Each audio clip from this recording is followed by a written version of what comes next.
陆委会鼓励咱的民众要去中国进前呢，要先到这陆委会网站登录。透过这登录，若真有出问题，政府才会当提供协助。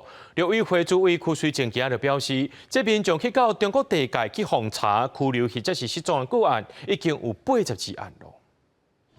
总统罗清德3月提出17项轻刑个案统战，威胁切断其中要求相关单位提高个人去中国旅游的风险意识。观光署发函予各大旅行社，请业者协助个人去陆委会网站动态登录。主委邱水正强调，加受份登录，加受份保障。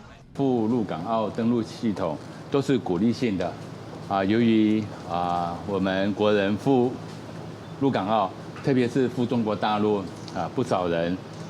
家属来报案，那我们的个案已经多达82案。陆委会指出，中共在去年6月1日发布登岛自治条，威胁民众旅游安全。政府马上在27将陆港河旅游警示提悬做监视。陆委会统计，2024年到今年3月30日，个人去中国失联有9人，做到留置办查13人，做到限制人身自由60人，总共82案。鼓励民众透过登录，予政府及时必要协助。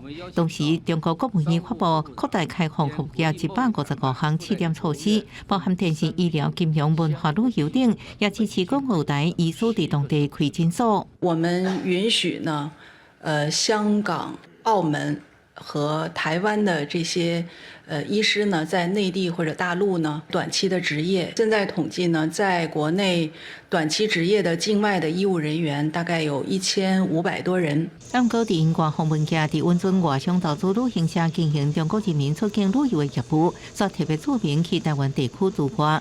学者分析，中国是不是先克制？过去捌去台湾旅游的团体，动机恐惊无单纯。是否都有必须要经过中国的一个中央本身的一个名单的审核，才可以到来台湾？搞不好都有一些这个刻意被派来台湾进行一个统战行动的一些间谍的作为。 邱水正也强调，两岸观光一定要透过观光小两会沟通协商好才开放。若是由中国官方来控制，除了有统战记录，佮掺有对台湾用屠杀的经济风险。记者综合报道。